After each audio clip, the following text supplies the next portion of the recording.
Julius Malema of the EFF party in South Africa accuses Paul Kagame of killing SA soldiers, stating that Kagame has got blood on his hands and cannot kill his people and get away with it. We are in. There's no government that is going to collapse here because Helen Zille says so. We're not going to hear from Helen Zille. Yeah. Look, we're being modest when we say if Rwanda is found that it has killed our soldiers, it must be held responsible. It was Rwanda. It was Kigali, it was Kagame who killed our soldiers. The support he gave to M23, and that M23 acting in a disrespectful manner they did to the South African soldiers. They knew they've got a backing of Rwanda. But now, why do you want to treat Rwanda like it's a friend, like it's progressive? Rwanda was prepared to take immigrants from London at the exchange of money. They are the ones who are working with imperialist forces to want to undermine DRC. We're not saying the government of DRC is perfect, but it cannot be undermined the way the guy is doing. Kagame and Museveni. So Kagame has got blood of South Africans on his hands, and nothing is going to change. Now we're told the bodies are decomposing. There's no clear passage to can go and collect the bodies. They've captured the South African base, by the way, and they're not telling you this in confidence. They keep on talking as if things are fine. Things are not fine. They've captured the base next to the airport. What is that airport? The Goma airport. Our base is captured there. Our soldiers are under the supervision of M23. When they want to go to a toilet, they ask for permission from M23 and they accompany them to a toilet. This were told by a soldier on the phone. Deputy President of the EFF was there. He says the only thing they haven't done to belittle us and make us more humiliated and violated is that they've not taken our guns. That's the only thing.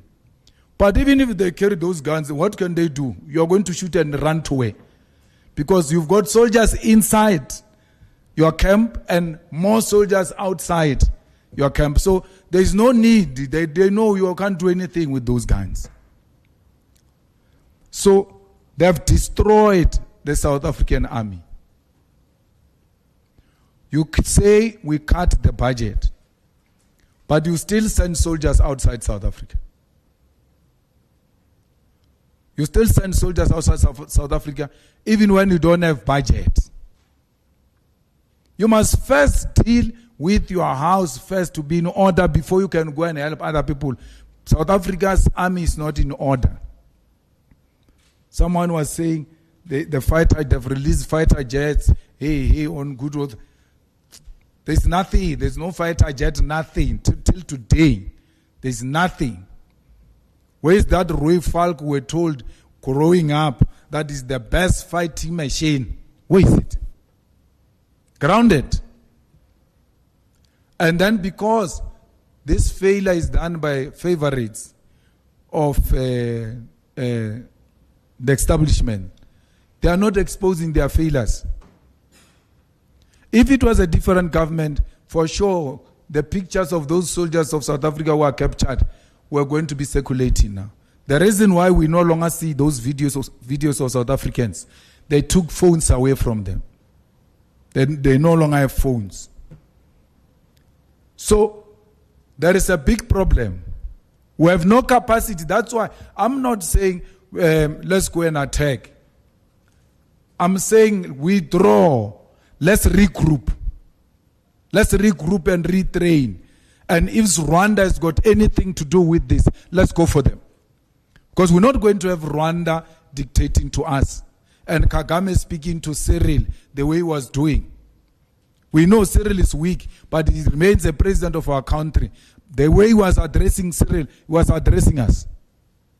He can't address us like that.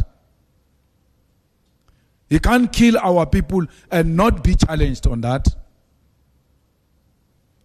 And SADC agrees that the Rwandan army had something to do with what is happening there. Who is the commander-in-chief of the Rwandan armed forces is Kagame. We are not saying DRC is in a good hands and therefore it's just being provoked. By how DRC has dealt with issues in Eastern DRC is something that needs to be resolved if we're to have a permanent resolution into that crisis. But to undermine colonial borders because you think you've got a backing of France and all imperialist forces to an extent of challenging the biggest army, South Africa, they've undermined us to the extreme. And South Africa, at some point, it might not be today because we are not in a rightful position to do so. Let the soldiers come back. Let our brothers and sisters come back. Let's give them a dignified funeral. And as part of a mourning nation, that demonstration by army at the opening of parliament was not supposed to come. They were not supposed to have that parade on Thursday during the State of the Nation address. You are going to parade what, man? Agar parading is to show us how capable you are. You are exposed. They're going to be intimidating us there with 21 gun salute as if they can use it anywhere else. It can only be used there during rehearsals. So if I was in the army, I would suggest even parliament we don't go. We must be ashamed.